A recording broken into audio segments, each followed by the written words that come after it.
Welcome to the Unitarian Christian Alliance Podcast, Episode 9, the Biblical Unitarian Podcast with Dustin Smith. I'm Mark Kane. This is the first of what I expect to be many interviews with other Unitarian Christian content creators. It's a way to introduce you to these curious people who dedicate many hours of their lives to transforming the information they have or know into programs that you can enjoy, share, or even get angry with, as the situation warrants. About 22 years ago, I discovered books on tape. Literally on tape. Cassettes. Plastic cartridges with two wheels wound with a long, thin film coated with a magnetically sensitive substance. An actual motor would spin the wheels and pull the thin film over a sensor and produce sound. These details are for the younger crowd and those who might be listening in like 2035. Anyway, 22 years ago, I made the switch to spoken content. I received a steady flow of books on tape from our local library, and I essentially gave up music. I am a musician and I play music, but I barely ever listen to it. Soon came digital audio around 2005, iPods and portable recorders, and then I found podcasts. I've never looked back. Counting only my commutes to and from work, not vacation or other driving, I've listened to well over 400,000 hours of people talking on topics of my own choosing. Podcasters are especially interesting to me. I'll be talking to those who are Unitarian Christians, obviously. They are a minority for sure, but the ranks of these podcasters are expanding. The UCA podcast is about us, the people, the Unitarian Christians. We who maneuver through life having people shake their heads at us, sad for our souls. For many of us, it's challenge enough to just bear with a few family members or some friends or your pastor, people in our lives who may remind us regularly of our errors and of hell, or who erect barriers and rules of what we can and cannot discuss in their presence. It's a difficult road to walk. I grew up as a child knowing that Jesus had the same God that I did. My dad, Rex, was a pastor for 50 years in the organization called the Church of God General Conference, a biblical Unitarian, congregational, non-authoritarian, loose affiliation of churches. I still attend one. Dustin Smith mentions the Church of God in today's interview, and these are the folks he's talking about. Because I grew up Unitarian, I never had Trinity Sundays or illustrations about the egg, water, clovers, or whatever. I never stumbled upon topics that were verboten. When I asked difficult questions, I never had a reaction of fear or pressure to be quiet. That may sound strange to you if you think of folks like me as part of a cult, but rest assured, we actually could ask questions and challenge our leaders in our church. Yeah, strange, huh? I suspect that this non-fear-mongering upbringing helped me develop a bit more of a relaxed approach to my biblical peculiarities. After all, when I opened my mouth, I didn't incur the scorn, anger, and wrath of my own family or church leaders. Many of you have not been so fortunate. It would not take long in that environment to learn to keep your mouth shut. Silencing through intimidation and fear, well, we'll come back to that in later episodes. People who produce podcasts or videos on YouTube have put themselves out there on public display, very public. I think that's fascinating. I suspect you do too. So let's pull back the curtain and see how it happened. Dustin Smith is the host of the Biblical Unitarian Podcast. For more thoughts on the term Biblical Unitarian, hear the opening remarks of UCA Podcast Episode 4, or see the link in the show notes. Many Unitarian Christians would describe their theology this way, but not all of them. And some Trinitarians think there's nothing biblical at all with any Unitarian view. I will say this in our defense. It is easier to articulate a biblical Unitarian view using the actual words and phrases of the Bible than it is a Trinitarian view, for what it's worth. Dustin Smith, in his Biblical Unitarian podcast, has taken this specific aspect of theology and developed it to a remarkable degree. Whatever your view, he's got plenty for you to chew on. So today we have Dustin Smith, the host of the Biblical Unitarian podcast. Dustin, I'm glad you're here with me. Hey, Mark, thanks for having me. I appreciate it. This is the first of what I would hope to become a long series of interviews and discussions with people who produce resources for Unitarian Christians. I felt it'd be great to start with you. Give me a little bit of your backstory. Sure. Well, I grew up, I guess you could say, in evangelical Christianity, but the churches that I went to, they didn't really indoctrinate me, and for better or for worse. But I was there every Sunday and every Wednesday. At the time, my dad was a pastor. I was involved in church things, going to church camps. Yeah. I do know that I didn't really learn much. I just picked up a couple of things, and I just assumed that being a Christian means you believe in God and Jesus, and you just are a good person. Okay. And I was challenged to read the Bible, I guess, at about age 18. And I thought to myself, well, that's a great idea. No one's ever told me I should do this. No one's ever said I should read the Bible for myself. And started reading through some stuff in the New Testament, and I was like, wow, look at all these really cool things that I have never seen before. And so I had kind of two feelings. I had this feeling of astonishment and wonder, like, wow, look at all these cool things. And then I had this other feeling of like, how come nobody told me this? How come this has been withheld from me? And the kind of person I was at that time, not with a lot of tact, was I went and confronted my youth pastor, and I said, well, hey, the Bible says this right here. How come we didn't learn this? And he said, well, that's not really what our church believes. I'm like, well, what about this right here? Well, that's not really what our church believes. And I thought to myself, I can't really have a Christianity where I just choose to believe certain things and choose to not believe certain things. It's either going to be all or nothing, because I felt that perspective was a little hypocritical. Okay. I went to high school in Atlanta, so I did whatever the equivalent of Google was in 2002 or 2003, and I found the Atlanta Bible College. I went there and I said, hey, I really don't know what in the world I believe right now, but if you just show it to me in the Bible, I'll believe it. Okay.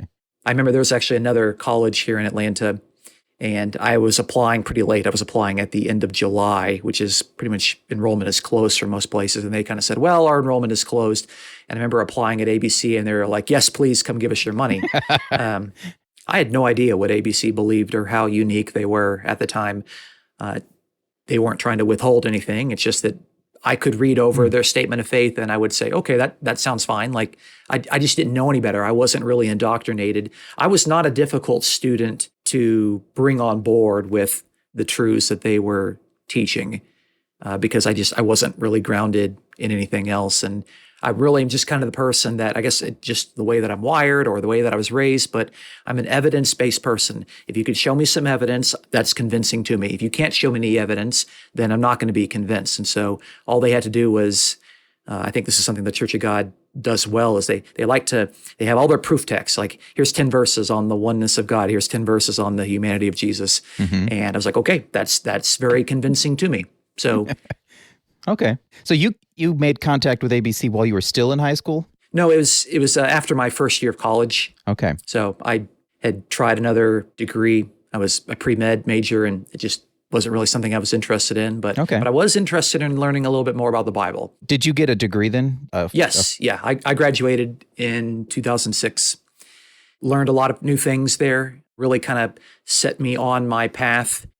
From there, I'd kind of felt like, okay, well, there's a lot of people out in the world that would really love to learn these important truths about the one God and about the human Jesus. They just are suffering because they just don't have any good teachers in front of them. And we can either all talk about and complain about how bad things are, or we can do something about it. And I thought, okay, well, let me just be one person to do something about it. So I kind of start off in the pastoral ministry track. I took my first church in South Bend, Indiana in 2007.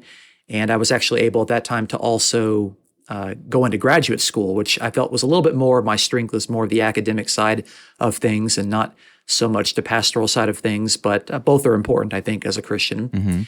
I was able to kind of have some teachers to really point me in the direction of some good reading, to kind of chisel off some rough edges, learn some new things. And I learned pretty quickly like, okay, the academic side of things, that is really more of where I am gifted at. It takes some really special people to be really good pastors. Some people, it comes naturally to them. I had to work very, very hard at it. And I'm not, that's not my personal spiritual gift, I guess you could say. So yes, that's fair. It's good to find what your niche and then do that, which is what you did. Right. Okay. So after you had gone through college, it was the academic side that appealed to you the most.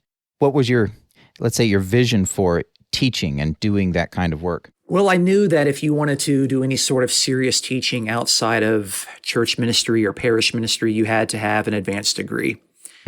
At that time, I wasn't married, and I had the freedom to kind of move wherever I wanted to and to get my education wherever I wanted to. Mm-hmm. So I had that freedom and that flexibility.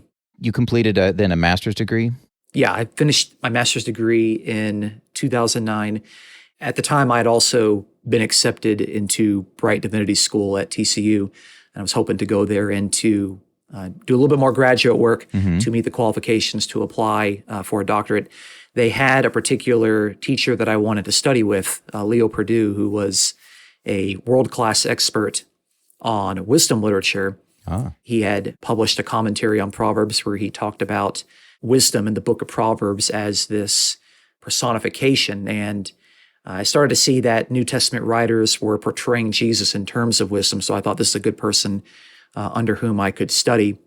And so I went there and took every single class that I could. And I was his TA and, doing all the brown nosing. I mean, I cut his grass and I watched his home while he was like all the stuff that anyone who's in graduate school, they know that's the kind of stuff that you do. Okay. And it was really good because I was able to learn some things that former teachers just didn't know. I was able to continue to be expanded in my understanding, and I was able to be pointed in the direction of resources. Although I went there with some interest in learning a little bit more about wisdom, I actually became interested in the book of Revelation and trying to really kind of grasp the narrative of that and its function and the sort of ethics that it was trying to get its readers to understand and to adapt. Had you been thinking about a podcast during your college time? Well, I was in college between 2002 and 2006, and podcasts didn't exist at that time. I don't even think we were watching YouTube very much. But I like to sit in front of the camera and do some video teachings, and we would watch a lot of teachings from a variety of teachers. But podcasts became a lot more popular, I think, in the last 5 years. And of course, YouTube has kind of blown up, and there's so much content that you can put on there. Most every major church takes a sermon that's on video and they put it on YouTube because it's free hosting. It's great. Yeah. I do remember it was about 2017, and I was thinking, I really want to produce something because you could go into iTunes and look in their podcasts, and you can search Biblical Unitarian, and you would get 0 results. But yet you could type in the Trinity or evangelicalism, and you would get 100 results. And I'm thinking, this is where people are going to get their entertainment. People have long rides to work. They go and they run in their workouts, or they just like to listen to podcasts, doing a variety of things, cleaning around the house.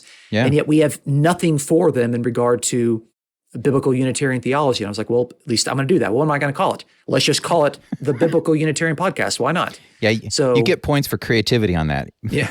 You get points for clarity.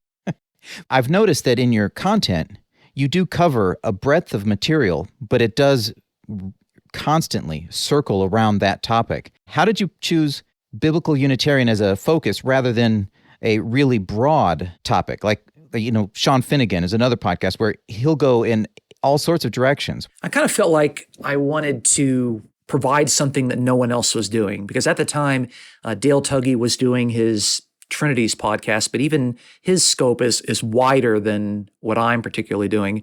And Sean, of course, has his podcast, and him and I, we went to school together, so we know each other pretty well.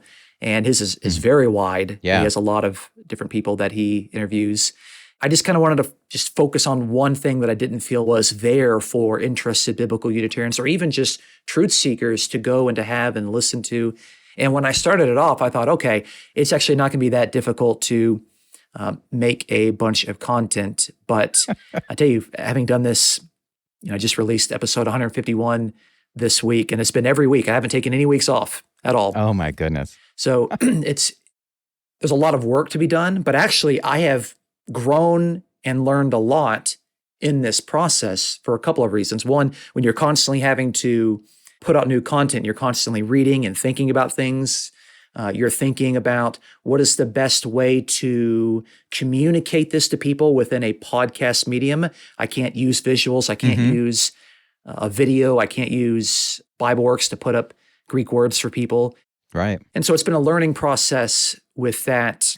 Also, I think writing out a script helps you to organize your thoughts in a way that really makes sure that you have a good understanding of what you're trying to communicate. So it's interesting that even though I've only been doing this for 3 years, I feel like I've grown a significant amount in my understanding of the Christology that is exhibited within the New Testament, at least my understanding of it. I will freely admit that when I first started listening to your podcast years ago, I thought, well, what happens when he's explained all the content? And here you are, you're still going. You're taking just chunks of revelation now, and you've taken chunks of different sections. I see your podcast as a process of thinking through materials in a very deliberate way. So if somebody was thinking, why would I want to listen to that podcast? I would say with the list of podcast episodes you have, you could scroll through the list and find a section of the Bible that maybe you are currently studying, and you've got it. It's amazing that you are able to take the one topic and develop it as you have. How would you describe your podcast to somebody who was interested in getting some more resources? What would your description be? That's a good question. I have this, I guess you call it a catchphrase or a slogan. I guess that's the right word for it. Starting conversations about the oneness and unity of God and about the humanity of Jesus. And I try very deliberately to not make this a conversion tool or something where it's clear that I have some sort of motive or agenda or an axe to grind. I'm very comfortable in the podcast saying, well, this probably means this, or it's very likely that this means this. And I think the more and more that I kind of study the Bible and the more that I learn just the amount of information that's out there, I'm a little more cautious about making super definitive statements. I'm able to kind of look at probabilities and say, well, it's likely that this writer meant to convey these particular terms, or it's very probable, or it's almost certain that this meaning would not have been discerned by the original readers, that sort of thing. So when I make conclusions, I really just summarize the findings, and I don't try to go for the hard sell. And I've actually found that that is a little bit more appealing to readers because I'm not trying to slam anything down their throats and they're free to disagree. But I'm really trying to lay out the evidence as impartially as I can, even to admit that, hey, something might look like it's difficult for my own position. Yeah. Transparency, honesty, sincerity is something that people are a lot more sensitive to nowadays, given the world of social media where you find out people are lying right and left to you about their lives. It doesn't surprise me at all that your listeners are appreciative of that, because it's part of the process for themselves to grow and to take it in and then consider for themselves. The thing that got me originally interested in talking on radio was what I originally thought I would do, was the program, The Bible Answer Man. At the time, it was Hank Hanegraaff, and you might be too young. Oh, I know who he is. In that program, you were calling him to find out, essentially, what the right way to think is. And that was pretty off-putting to me. So congratulations. I think you did the right thing by going the evidential approach and being open about areas that are challenging or difficult or what it probably means. Was starting a podcast more challenging than you thought, less challenging? I mean, the actual technical stuff, if there's somebody else thinking of, hey, I should do a podcast, you started it several years ago when there were less resources. It is a lot of work to do well. You have to have the right equipment. It has to be put together correctly. You have to have very good sound. If you have terrible sound, you might as well just give up, because that's a big deal for people. If they don't like the sound, or if it's patchy, or if it's not edited very well, then people aren't going to listen to it. And people are pretty critical, because there's a new podcast popping up every single day, it seems. There's a lot of voices out there that are trying to get your attention and trying to have your time. I also found that if I wanted to be organized, I have to sit down and I have to write a script. And for me, I have to think ahead, like, okay, where do I want this to go? what sort of things do I need to say? When I look at passages of scripture, I think, okay, how much content is enough to fill a podcast? How much is too much? How much is not enough? So a lot of planning, a lot of typing. I tell you, I have Grammarly, and so it is constantly looking at all the writing I'm doing. It says, "Oh, you've written more than 98% of the people in the world," because of like all the typing that I'm doing every single week. It's pretty crazy. So it is a lot of work for people. I would say that. So if you're going to get into it, just realize that it's a time commitment. It's a lot of work. It's a lot of thinking. The recent surveys say that less than 1% of your viewership or the people that listen to you will even interact with you like personally. So don't expect to do it to become famous, or you're definitely not going to make a lot of money doing it or anything like that. You'll probably spend more money producing it. But I'm just doing this to try to fill a void in the podcasting world that I thought could use some truth. Yeah. At least as far as I think it is. I could be wrong on some things, but that's all right. Yeah, that's all right.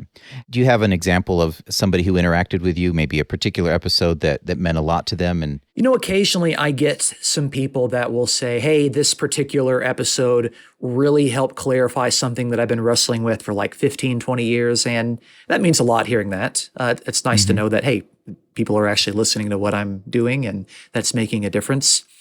I'll have some people that will ask for some clarification, which is good because that tells me that while I think that I'm communicating clearly and effectively, I'm not. And so I need to be a little bit more careful about the words that I use. I've had people tell me to slow down my pace. And so I'm really careful now to read a lot slower and to have some pregnant pauses. So, the feedback has been good. yeah, given the amount of time now that I've started a podcast, I completely appreciate the effort that goes into it. And just a kind word, a thank you, it just goes a long way. Is there a show or a series of shows that you did that you really enjoy, like your favorite section that you've done so far from Scripture? Yeah, I think the series that has been most meaningful to me was where I really tried to establish the biblical foundations of wisdom Christology and to show how the New Testament writers were portraying Jesus as the embodiment of God's wisdom. That was meaningful for me because that was not really something that I had learned in my early biblical Unitarian training. And yet it's actually something that you pull off a commentary off the shelf on like Hebrews 1 or Colossians 1 or John 1. And they'll all talk about wisdom Christology as if the reader already understands this. And yet people don't understand it. In fact, if you go to Amazon, you were to type in a book on wisdom Christology, there aren't even any books on it. It's something that all the scholars know and understand, but it hasn't quite yet been passed on in a way that is understandable to the common everyday pew sitters.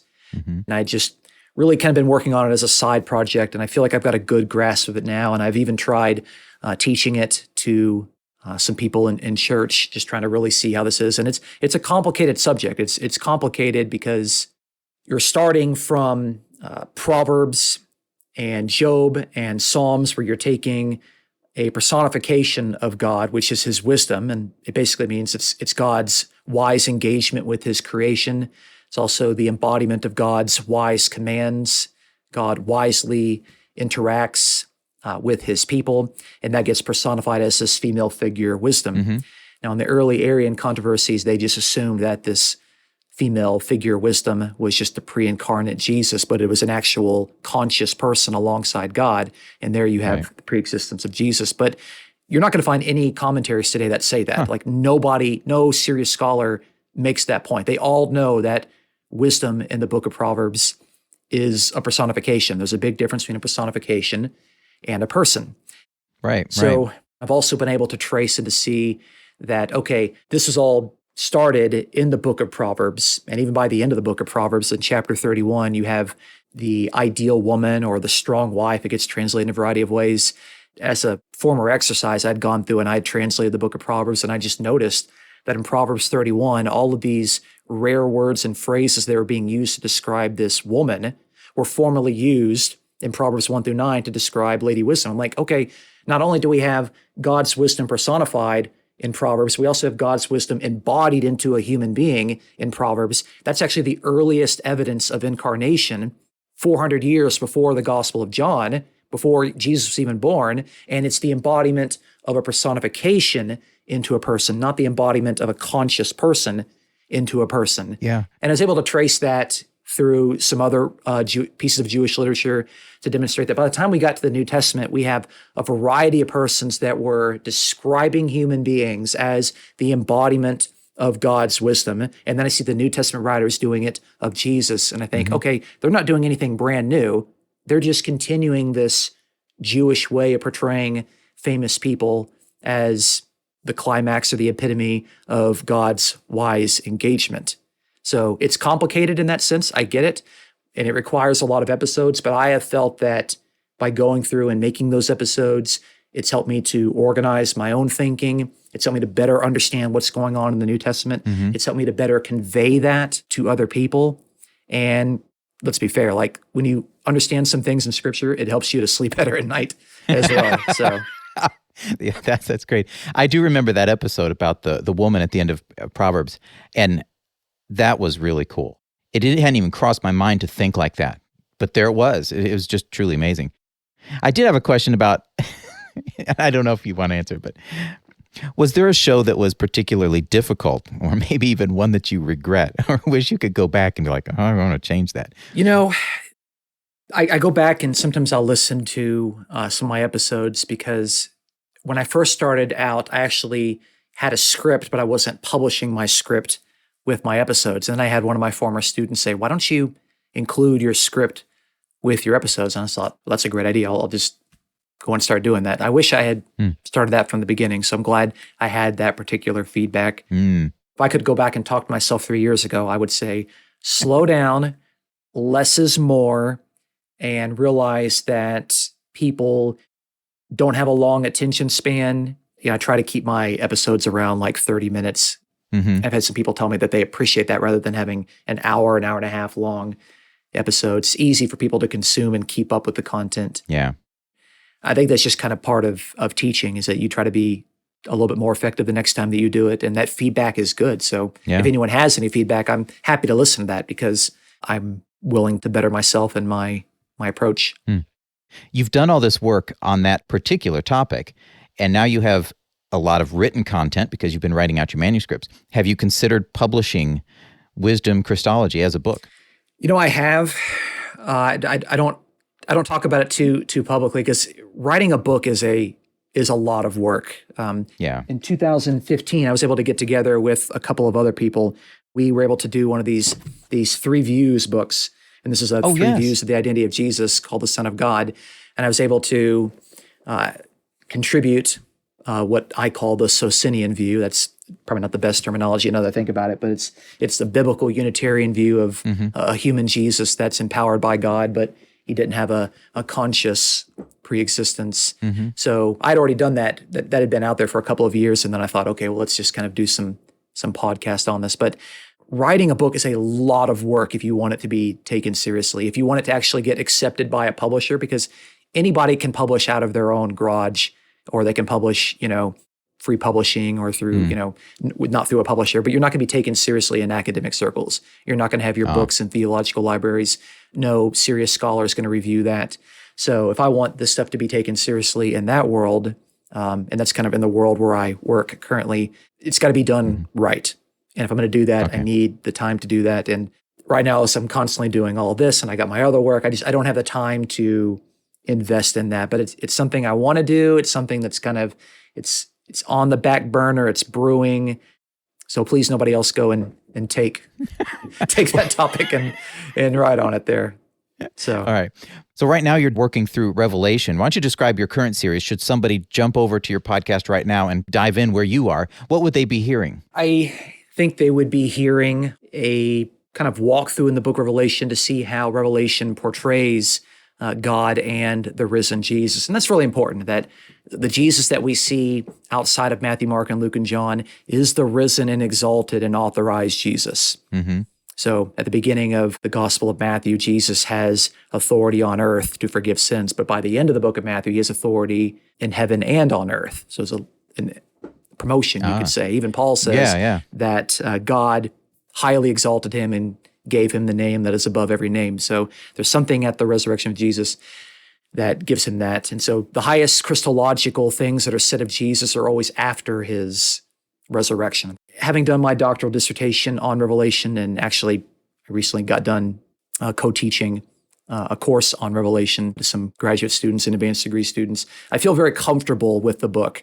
And I think for a lot of people, Revelation is one of two extremes. It's either something that they're afraid of because they think it's just doom and gloom and the end of the world, and so they don't want to touch it, or they make all of their theology on it in reading these, what I like to call, it's like newspaper theology. They read the newspaper and they read events back into the Bible, which is wrong. You shouldn't do that. Or they use the book of Revelation to mark their calendar of when Jesus is going to come back. Those are just two extremes that modern scholarship has just basically abandoned. And they're saying, look, this was a prophetic book. It's a poetic book. It was a visionary book that was written to actual communities in Asia Minor. And they kept this book and they cherished this book and they copied it and they spread it, which means that they understood it. They found value in it.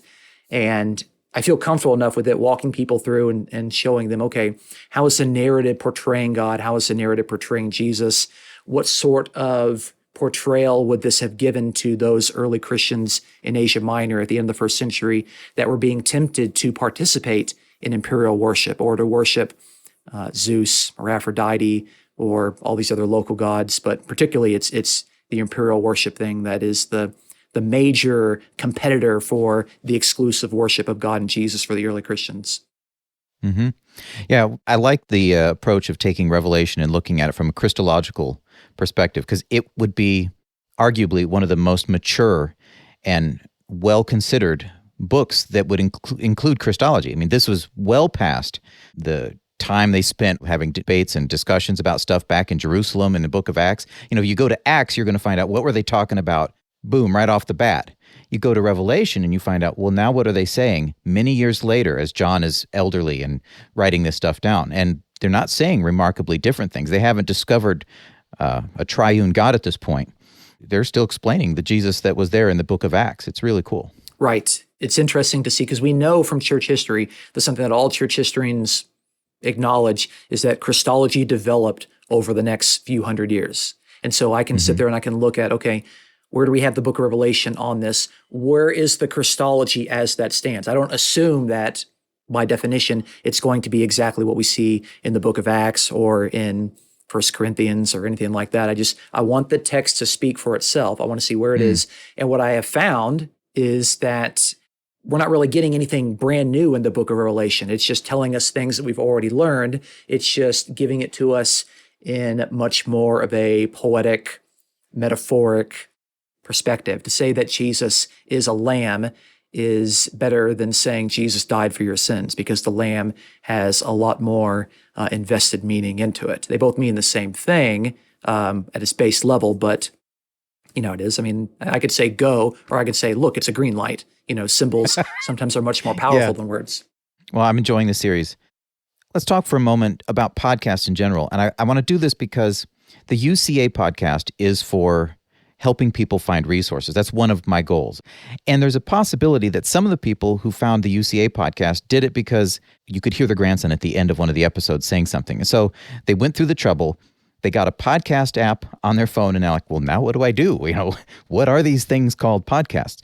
How do you enjoy podcasts most often? Oh man, I use them for a lot of things. I'll tell you what, some podcasts have some really deep lectures, and this is going to sound counterintuitive, but listening to things that really help me to think actually helps me to fall asleep. So a lot of people, they read a book when they want to fall asleep. Well, I try to listen to something that really makes me think, and it really kind of tires my mind down and helps me to fall asleep. Oh, interesting. So if people need help falling asleep, they can listen to my podcast, but for real, some people have long commutes to work, or they like to go, they go walk their dog, or they go working out, or they're cleaning the house at home, whatever you're doing. There's just a lot of content to consume. Yeah. I've told some people, they're like, what are podcasts again? I said, think of anything that you're very interested in. There's a podcast on it where they'll talk about it until your ears are burning. Yeah. And people are like, that's interesting. I'm like, no, it's like build your own custom talk show of everything you're interested in. So I use the podcast app Overcast. There's many of them. I use it on an iPhone. But one of my favorite things is I build a playlist, and I named it Q. And I look through the list of all the new podcasts that have come in, all the episodes. And I'm like, oh, that's interesting. Stick it in the queue. That's interesting. Stick it in the queue. And I just build this massive queue. And then I listen to it in all of my commutes, or when I'm mowing the lawn, or, washing the dishes. And it gets longer and longer. I can't keep up with it. But then thankfully, every now and then I have vacation time where I'm sitting in the car for hours. And that's where that queue comes in real handy, because it'll just go from one to the other. And I can even turn up the speed of some of them, because some people talk really slowly. And I can make it go, 5 times as fast, and I can get right through all the content. It's great. So the ways in which people can consume podcasts are pretty amazing. The fact that they exist in the first place and are so accessible, then you can arrange them, group them, select them ad hoc based on how you're feeling, and then just say go. And then you're off to the races, doing your dishes, cleaning your gutters, and you can be enjoying material that is personally interesting to you. It's really amazing. What tool do you use, if I may ask, to listen to your podcast? Well, I am a iPhone user, so there is, let's see what it's called. I think it's just called the podcast app. Oh, okay. The one that comes. Yeah, the one that comes with it. It's very basic. It's very easy to use. Mm-hmm. There's a good chance that if you're looking for a particular podcast, searching on the iTunes podcast search bar is going to find you what you're looking for. That's, I think, the most popular one in the world at this point. Yeah. And if somebody hasn't done something like that, like suppose there's a listener who just goes to the webpage and clicks play right on the webpage and is thinking, oh, wait, there's a tool I could use for this. Many people now have used things like Netflix and Disney Plus and stuff, where you go to the app and you see all the things that are available, and you have a little plus like, put this on my list. The podcast apps function just like that. You search for something like, oh, I want to hear this, and there's the subscribe button. You hit it, and that's officially on your list. And now all the new episodes, as they arrive, just pop up like magic. For many people listen to podcasts, we're just saying what they already know. Yeah. But appreciate that there are folks who just really haven't done this. And, well, of course, I'm a big fan of it. So I want them to enjoy it as much as I do. Just as a personal note, you recently had a child, did you not? I think so. I've lost a lot of sleep lately, so it's hard to remember what's going on. That's your first child? It is my first child, yeah. Okay, well, congratulations on that. I'm impressed that it hasn't yet disrupted your consistent cycle of podcasts. If he cries or whines in the middle of recording, I don't even apologize, because I'm not going to apologize for having a child. I'm not going to apologize for having a messy house right now. Like, it is what it is, and I think people understand, and that's life. That's it. So yeah, I love it. I like things real. I like to enjoy the moment, the personal connection. Thank you very much for coming on now and sharing a little bit about yourself, so that the UCA audience has a clear sense of, that's who Dustin is.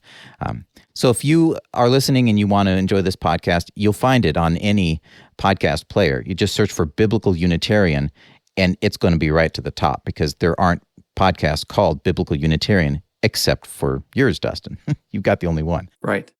If somebody wanted to connect with you, what would be the best way for them to do that? Well, you'll see me posting on the UCA Facebook group, so you can connect with me on Facebook if you want to do that. Mm-hmm. I can provide my email for the show notes. I have a group on Facebook where it's really just kind of announces the fact that, hey, here's a preview of what I'm going to do this week. I give a preview on Monday, and it gets released on Thursday. Okay. And if people want to interact with the episode, they can do that. If people just search on Facebook for Biblical Unitarian Podcast, they'll find it. All right, excellent. Well, I'll put your email address in the show notes. Dustin, thank you so much for taking this time with me today. I truly appreciate it. Thank you. Yeah, thanks for having me. A few notes. Dustin's series on wisdom Christology started in episode 19 and went to number 26. In podcast players, the apps, you can show all the past episodes and scroll through them. You can search too, which is helpful when there are hundreds of episodes. Also, Dustin described the large amount of work involved in making a podcast. If you're considering starting one, I don't want that to immediately dissuade you. There are several styles of podcasts, and some are easier to make than others. If your podcast is intended to be, say, a casual conversation between a few people, for example, then you'll not have as much editing work as one like this, where I am very deliberate in what goes in, and I spend time with many details, including extra audio enhancements and strange voices.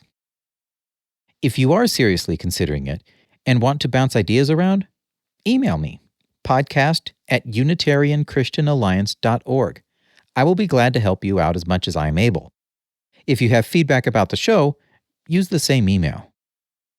And one more thing, hot off the digital presses, Dustin has just started the Biblical Unitarian Podcast YouTube channel, where he'll feature some of the same content, but in shorter, shareable format. They'll be under 10 minutes each. A link to the YouTube channel is in the show notes. You know how you listen to someone for a while and you have a mental picture of what they look like?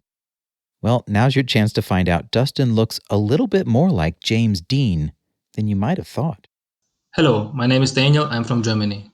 A few years back, my parents started to study the topic of the Trinity, or rather the question who is God and who is Jesus, which also led for me to dive into this topic, and after various stages of understanding, it's now exactly 1 year since I'm calling myself a Unitarian Christian.